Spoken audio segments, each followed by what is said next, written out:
Going on, you talking monkeys? I'm about to turn your brains inside out with this episode, seriously. In the sky, looking at you, I can read your mind. I am the maker of rules, dealing with fools. I can cheat you blind. They used to call me Dwayne Astronaut, now they call me a cosmonaut. Crazy sort with a crazy thought. Through the darkness I blaze a torch. Not lazy, I just can't be taught. Got knowledge that can't be bought. I got chased into outer space. Remove the chips so they can't track me. Smoke backy with the Anunnaki. The fathers of the modern day Iraqi. We buff the Bob Marley but stay clear of the space Charlie. I like my height to be hearty cause I'm hardy. Travel so fast that NASA can't chart me. Into the galactic party. Watch my soul as it departs me. My atomic parts free. The demonic parts you can see hanging off the belt of Orion. He's got mushrooms and he's asking if I'm buying. Acid charge till my spirit is flying through an intersection of the electromagnetic spectrum. Celestial selection. So what's the perception? My conception. Lost in the galaxy's reflection. The thruster injection. Loop the black hole. Kick flip the dark matter. Aliens tuned into Earth's chatter. On the way to fight the rapper that's like a velociraptor in stature. Cosmic giants can't capture the quasar that I wrap up in rapture. The mothership detached her. Pod to intercept me. Hope they come before the debt collectors and the system gets me. Find conflict resolution in stellar evolution. Set your mind to the stars to escape confusion. On this mantle of pollution.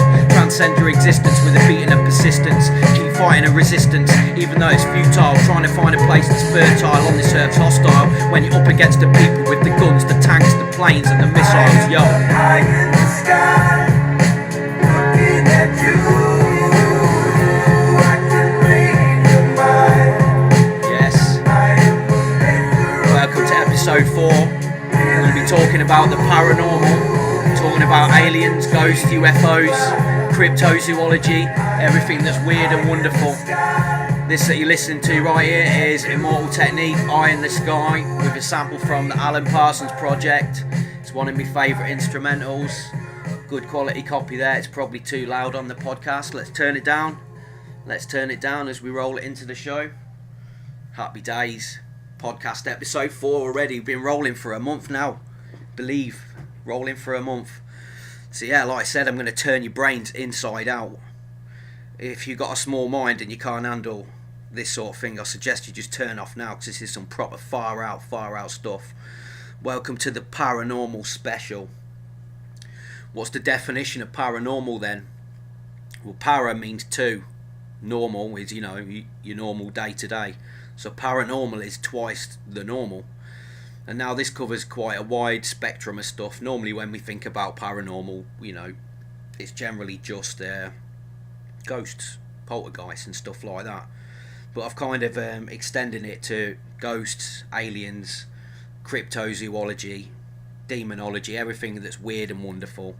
And I'll tell you about some of my experiences. So I think as technology's grown, technology's starting to back up and reaffirm what people have been saying for years about ghosts and aliens and all the rest of it. We're getting into deeper, darker places and territory that we've never been before, seeing things that we've never seen before through our use of advanced microphones and video cameras and being able to see in different spectrums of light. Now we're able to pick up things that the five senses can't pick up. And as we talked about on last week's show, we live in a dualistic pluriform reality, and it's a very small bandwidth, which we're going to cover later on in the topic. So what will we cover and what will we uncover through this? I mean, you can call me crazy if you like, but there's a wealth of information out there of people that believe in ghosts, aliens, the paranormal, etc. Some of them are probably crazy, but some of them are serious. I think you can't discount thousands of years of people seeing things and experiencing things. So first I want to cover UFOs, aliens, and I want to talk about the possibilities of life on other worlds. So, they'll say that we ain't received any signals or that we ain't got any solid proof of life coming here. and aliens, etc. But think about it like this. Our first radio signal went out in 1894 by Marconi. What if the people who are on other worlds are still in the medieval period? What if they're only just going through industrialisation? Alright? This means they ain't going to be able to be sending us signals out there or receiving ours to say, hey, we're here. This means they might not have mastered flight. Look, flight's only, 100 years old now. And radio signal's just over 100 years old. So what's the possibility that there is other stuff out there? And the universe is so vast, I think to totally discount it and say, yeah, there's nothing out there. There's no life on a other planet. There's no aliens. There's no, flying saucers. This would be very small-minded. For the amount that we actually know about the cosmos and the universe, what do we know? We're just talking monkeys who can barely get the fuck off this planet. What do we know? We're advanced, but we're not really, are we? So there's that, what you call type 1 and type 2 civilization is, they're lower down the order in how advanced they are as a species to be able to communicate with us and travel the galaxy to be able to come here. And when we think about what an alien might look like, we always have the two kind of images in our mind. The grey alien, the little dude with the massive oval eyes, the tiny slitty mouth, two tiny little nostrils. Or we kind of get the image of a predator. Or, we think about Ridley Scott's Alien from the Alien movies, kind of, a giant bug with acid for blood. And we always assume that they have a body, that they're humanoid. That they have a body and 2 arms, 2 legs, maybe 3, and a head, like we have. But life on this planet has evolved this way for these reasons. Okay? Life on this planet has evolved this way because of our gravity, because of our atmosphere, because of our diet, etc. So then, if that's the case, why would aliens look similar to us and be humanoid if they haven't evolved with our set of circumstances? Now, if you were to think, could aliens come here and survive? Possibly not. Possibly not, because the bacteria that is in the human body, we have evolved as a species of over millennia to be able to cope with the things that we consume, the plants and animals that we consume. And we're used to that bacteria. And would it be the same for us if we went to another planet and started eating their salad? Is our body going to be able to cope with eating their kind of salad? And the bacteria that's on, look at when the first Europeans went to the Americas and they took with them stuff like smallpox. And the Native Americans couldn't cope with it because they'd never been around it before. They hadn't evolved to be able to cope with European diseases.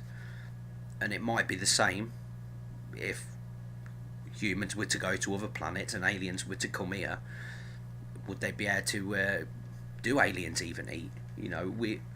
We're very narrow-minded in the way that we think of what aliens look like and what our expectations are, and that they come millions and millions of light years across the galaxy at high speed in a flying saucer, in some silver disc that's got lights on it. This is just our kind of Steven Spielberg version of alien reality. But this is, like I say, this is quite narrow-minded to look at it in this way. So how would they get here? I think the best idea, the best theory is that they just unzip the galaxy and just pop through it, portal style, black hole style. This is more feasible. It's way more feasible that you could just unzip reality and pop through from one side to the other than it is for someone who's spending millions and millions of years and light years going across the galaxy. Because when you travel at light speed, you don't age, but everything you left behind ages, carries on aging. Alright, so it's complicated, and the inertial forces of trying to push a body through that, whether it be alien or human or whatever, the inertial forces are trying to fly that fast. We can't fathom out how it's done. Star Trek has some interesting theories on this, that you create a buffer in front of the ship, and this prevents the inertial forces from splatting you against the wall and turning you into vapour. So, when you say, people say, well, it's just the Americans testing these spaceships that are making these manoeuvres, it'd be pretty difficult for the human body to be able to cope with that.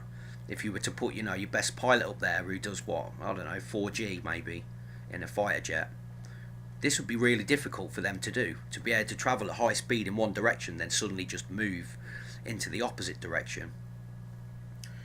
Why do UFOs always have lights on them? Is this the only method they've got of communicating from the sky?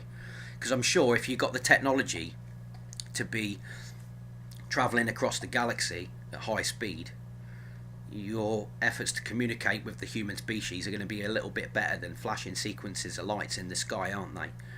But this is quite common. There's a lot of really good alien UFO videos on the internet. Now don't forget, a UFO is just something that's an unidentified flying object.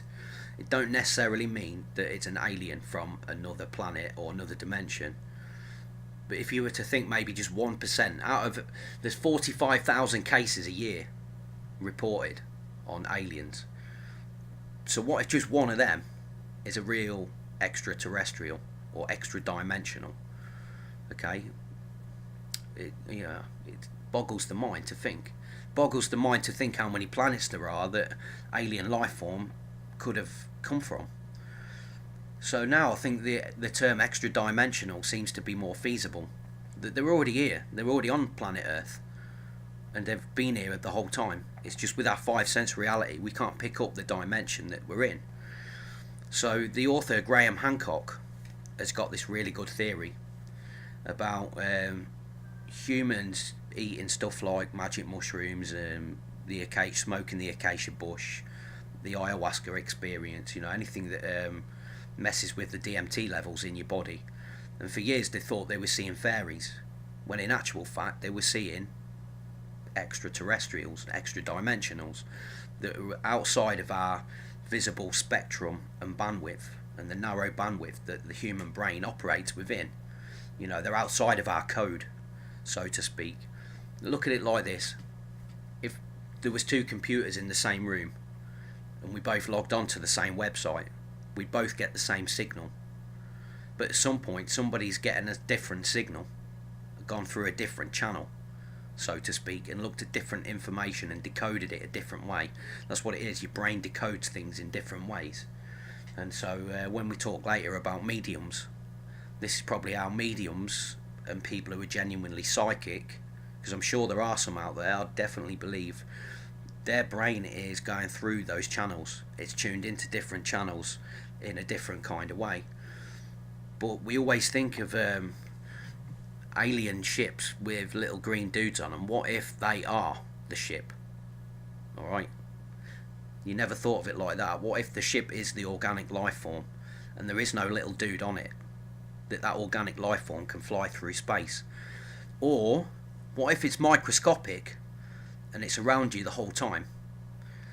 Why does it have to be something that's big and silver and shiny in the sky with flashing lights on it that looks like something from a Steven Spielberg movie?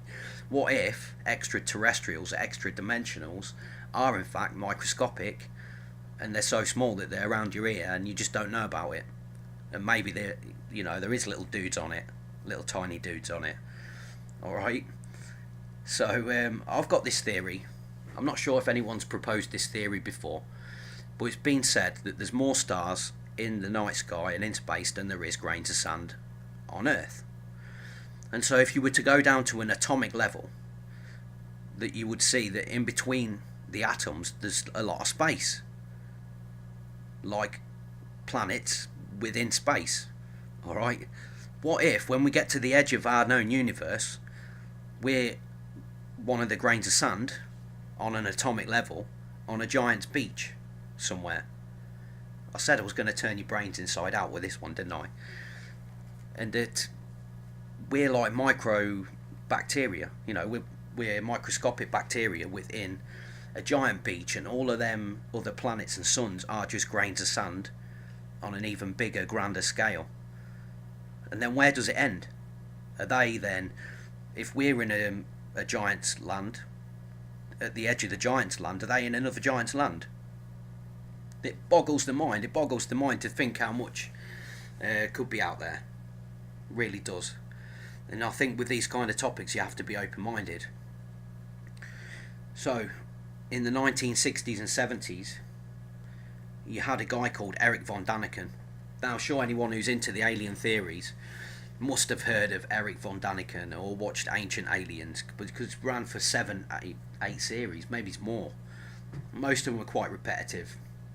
But this suggests that in ancient cultures, there's some sort of extraterrestrial and extra-dimensional influence that came down to Earth and mixed with humans. It's through the Bible. If you look at the Nephilim were the angels, and they were big, they were giants, and they bred with the daughters of man and formed, Goliath, for example, in the David and Goliath story. Or if you were to look at the ancient Sumerian cultures, there were giants within there that came from outer space, and everybody seems to be pointing at this particular planet within the solar system.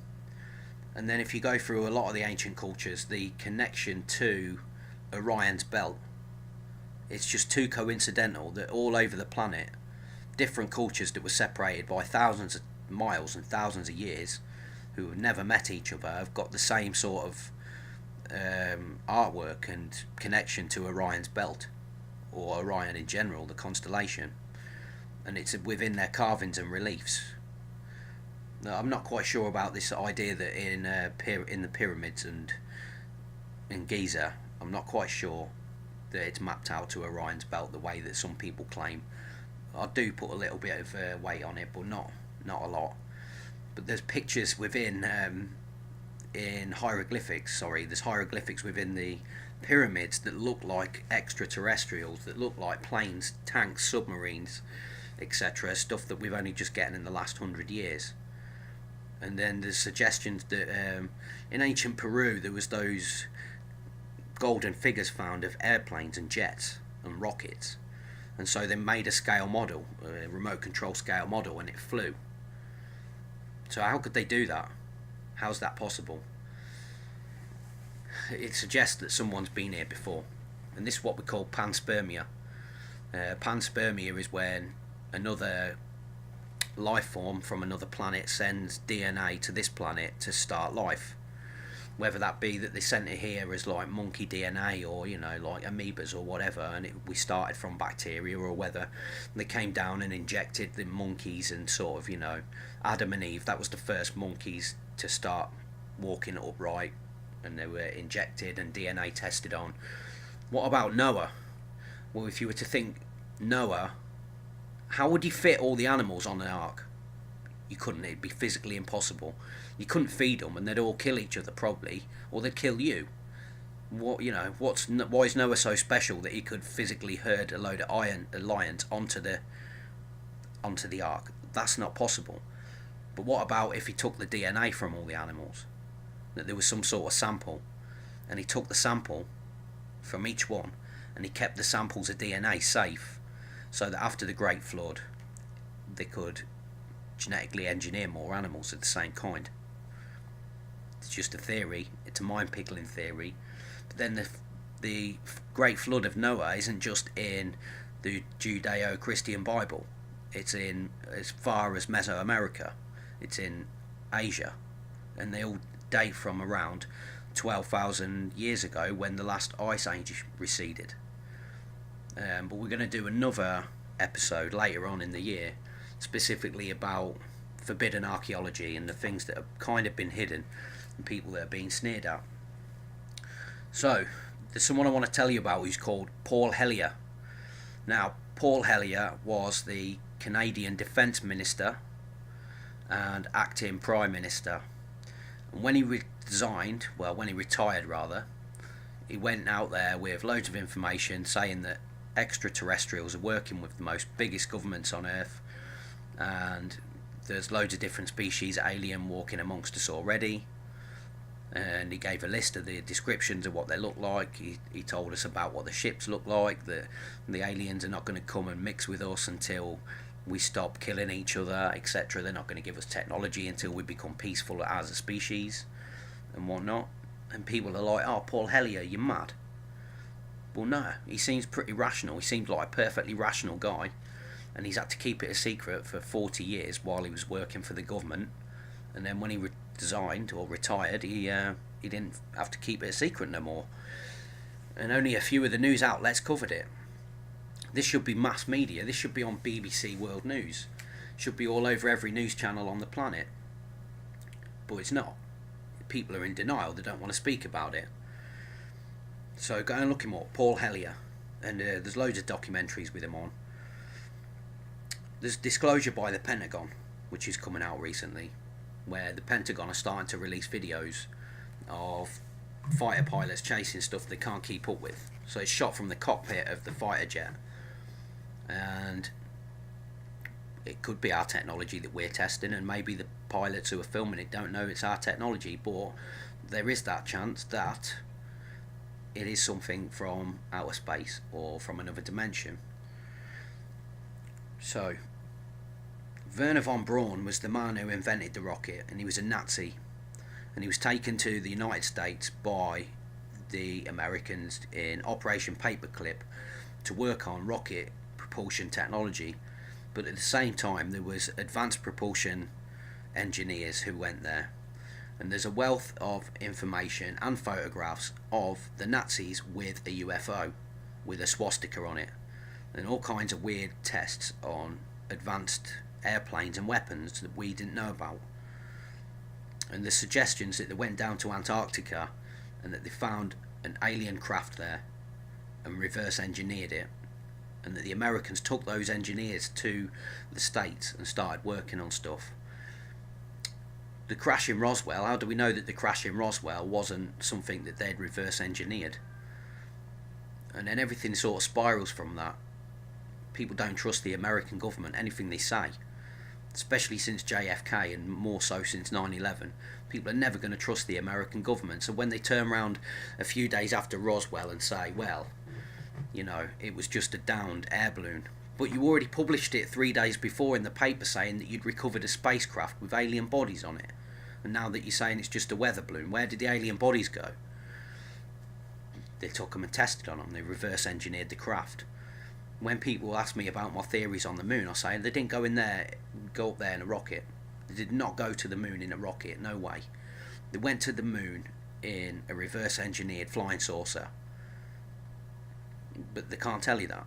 They're not going to put that on TV, are they? Oh, look, here's a flying saucer that we made, that we sort of copied from one that we found in Roswell. They're never going to come out and say that. Maybe in a few hundred years they will. They'll tell us the truth. But what Werner von Braun said was to be careful of the fake alien invasion. He warned people that there would be a war against fascism, a war against communism, a war against Islam, a war against a country with no borders, and then a war against extraterrestrials.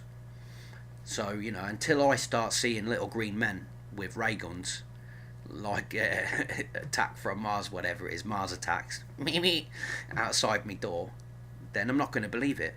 If I start seeing it in the sky above me, I probably won't believe it. I'll think it's some sort of hologram or projection or something fake. And I believe in aliens, I really do.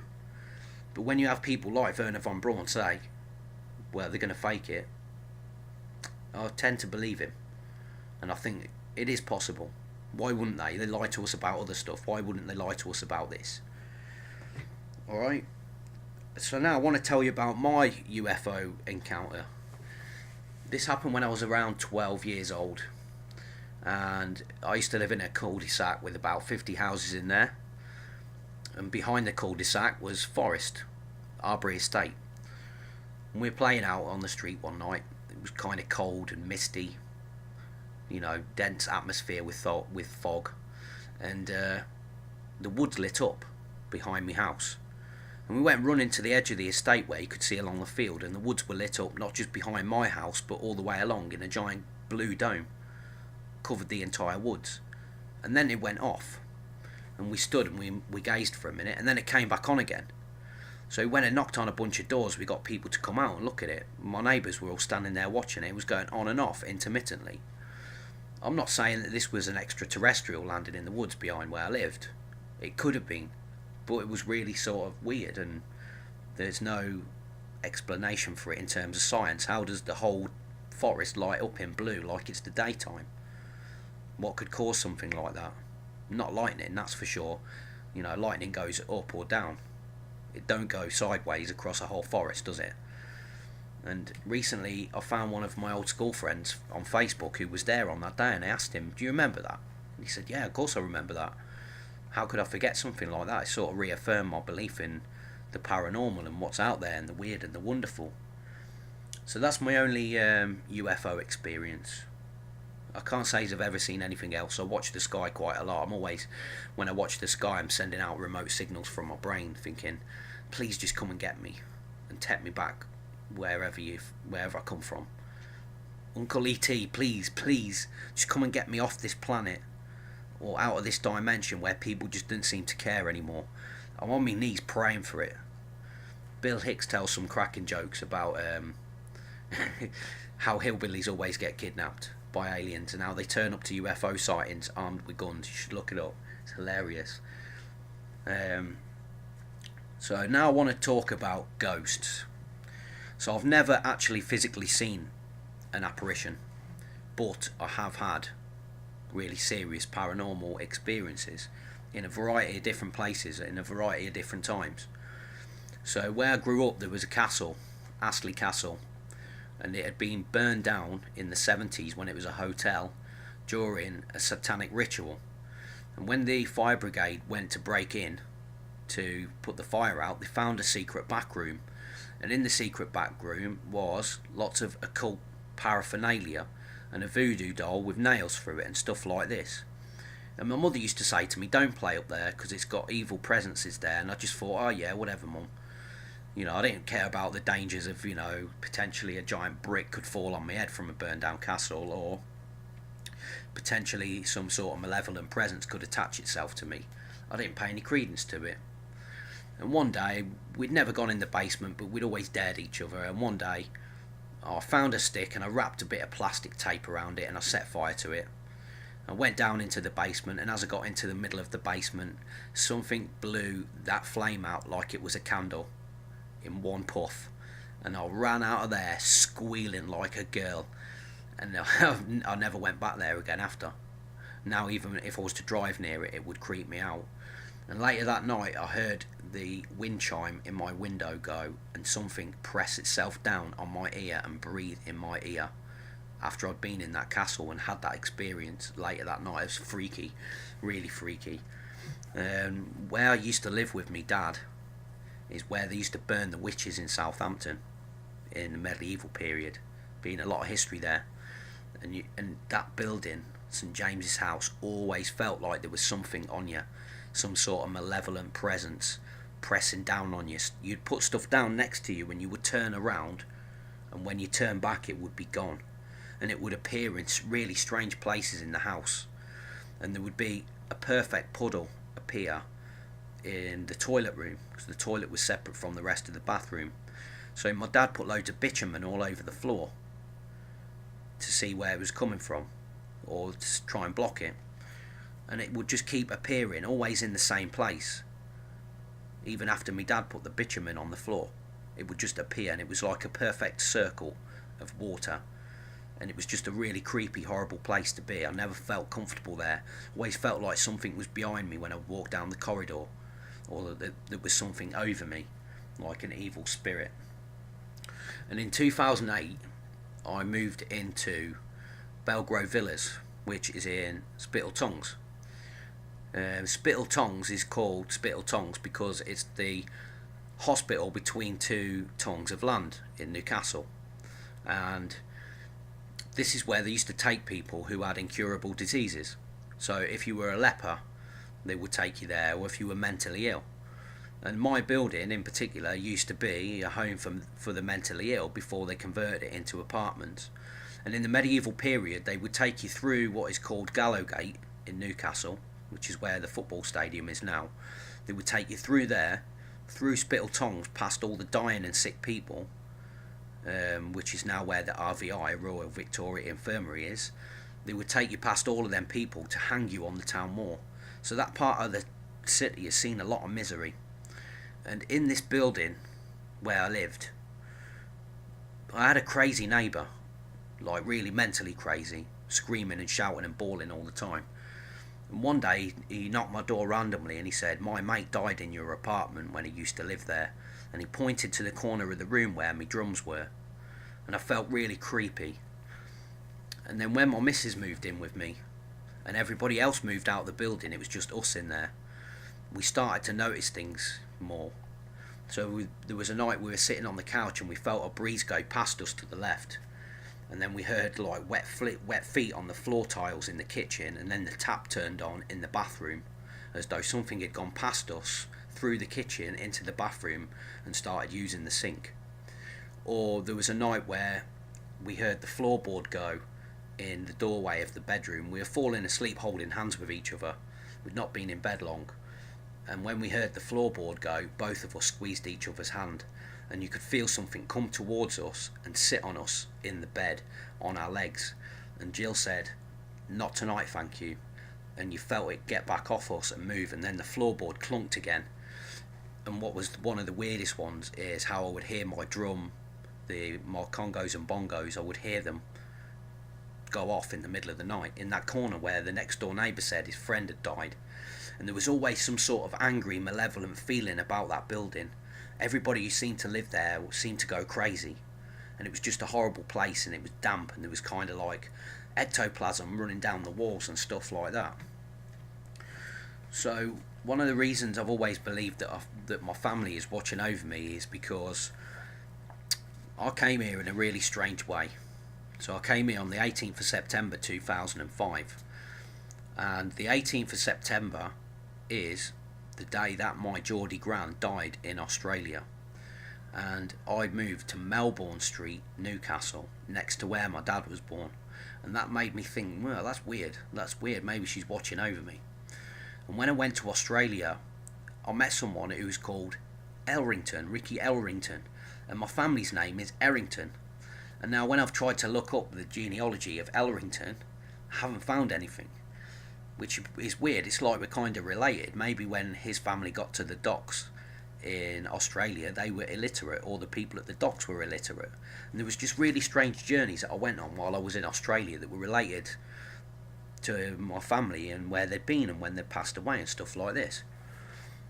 And then last April, I went to see a medium. Well, actually, I went to get my feet done, but it turns out she's a medium as well. And she said to me, "You got some connection to the sea, haven't you?" I was, "Yeah, how do you know?" And she said, "Because the guy who came in the room with you just told me." And I'm thinking, there's only us two in the room. I was like, okay, go on. And she starts telling me all this stuff about myself and my life and my family that only people in my inner circle know. We'd never met before. How could she know? She knew what my granddad looked like, what kind of hat he would wear, what his personality was like, where the photograph of him is, what he's wearing in the photograph that's on my fireplace, and what is next to the photograph that belonged to him, which is his wallet. How could she know that? We'd never met. It's not like she'd come round my house, broke in and had a look round. She knew middle names. She knew that about my auntie's ex-husband who recently died. She named him.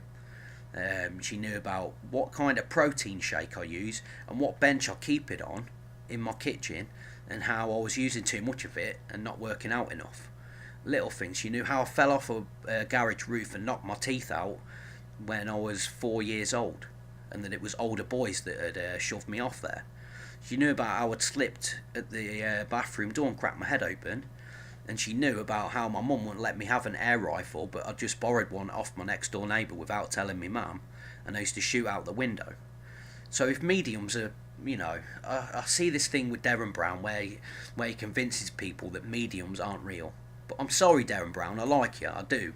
And I do think there are a lot of charlatans out there, but this woman knew too much, just too much, too many intimate details about me and my family life and my history and everything about me for it to be untrue. And I already believed, but I'd always thought that it was my grandmother watching over me, and then she's told me that it was my great grandfather who's watching over me. And I feel as though it's kind of maybe he's looking after me until I've sort of done what I need to do. And I've noticed that there's things on the fireplace around my family shrine that move, and there's a totem next to the photograph of my mother. And one day I came in from work and it had moved 180 degrees. And I was jumping around thinking, is it the vibration from the floor? No, it's not moving. It's just too weird. And it gets weirder. It gets weirder. So I've got this amplifier for my DJ equipment. There's 2 big buttons on it. And there's a power button. And then some small knobs. And I've only ever used the power button. I don't turn it up or down. And I don't change the function because it's only my decks plugged into it, right? Twice now I've gone to put my decks on and there's no sound coming out, and I've thought, well, that's weird. I haven't moved the function knob, and the function knob is one that you have to clunk between the functions, so it's not something that you could knock and it would turn easily on its own. And sure enough, there it's turned on its without me touching it. Something has moved it. And one of the weirdest experiences I've had of the paranormal is seeing something move in front of my very eyes, which was my lip balm. So I was sitting at the dining table dead still, and when I come in I always empty my stuff out of my pockets and put it on the table, and my lip balms kept going missing. So I went and bought 3 of them, and I would stand them upright in the middle of the table so I knew where they were, and 2 of them had gone missing, and I was down to the last one, and literally I was sat there looking at it, and it knocked itself over on the table, meandered around all the crap on the table, fell off, rolled across the living room floor. I had wooden floors.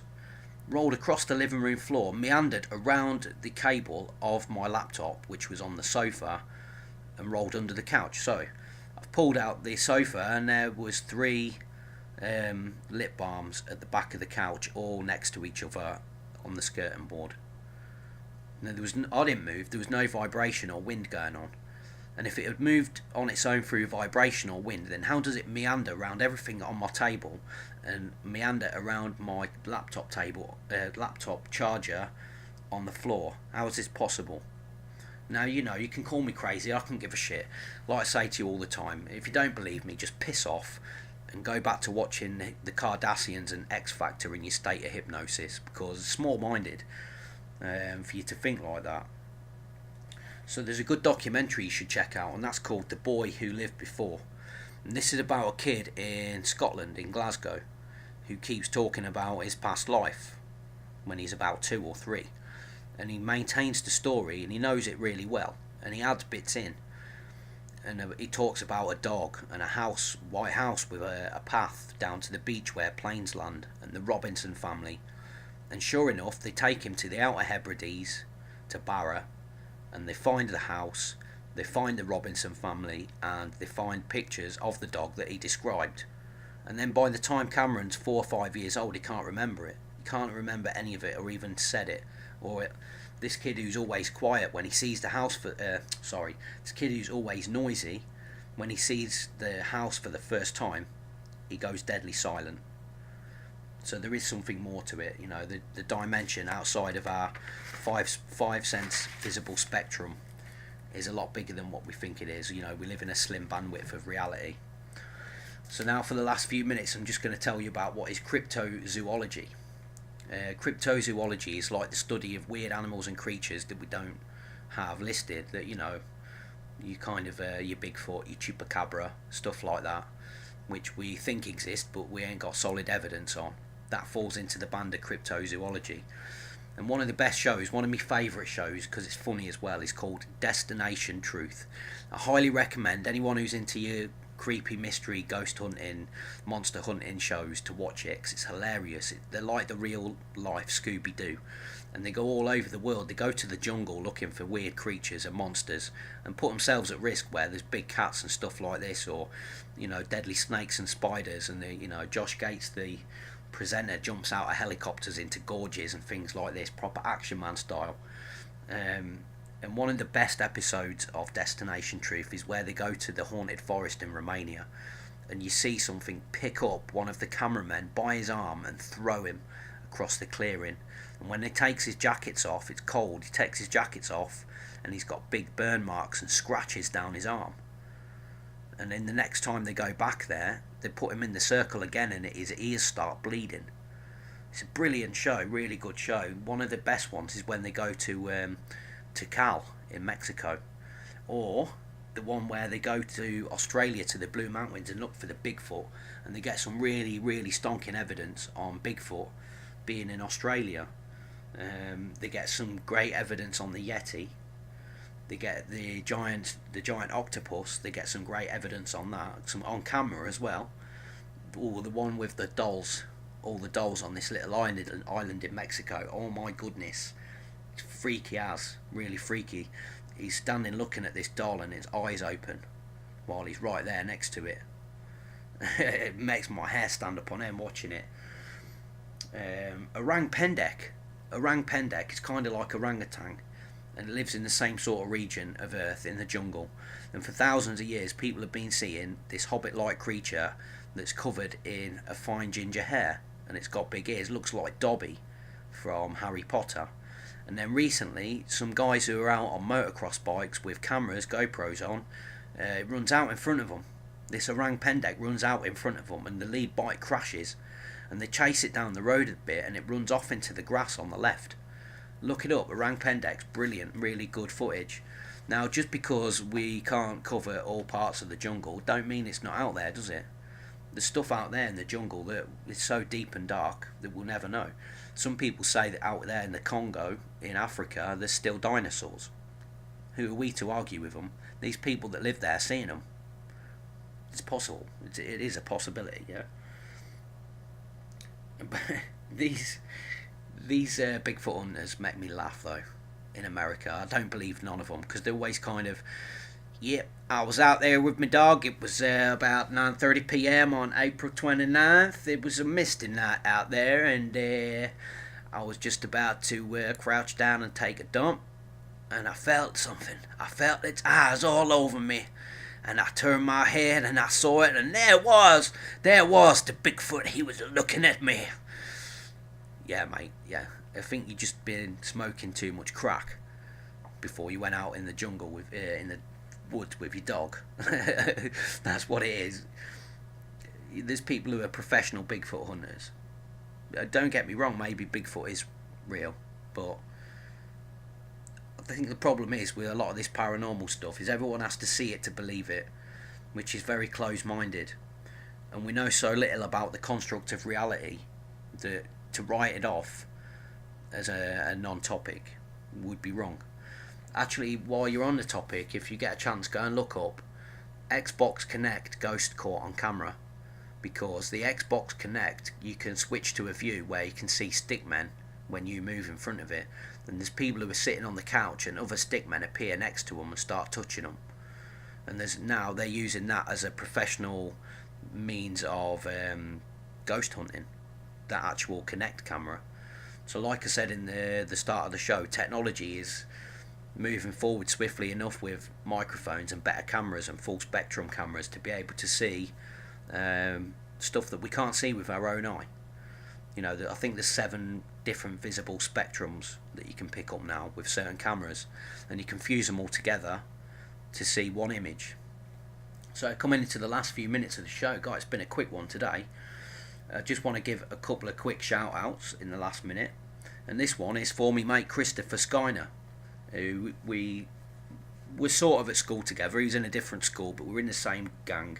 Now he lives in Australia, and Skyner's been a fashion designer, that rhymes there, but now Chris is getting this new project for street art.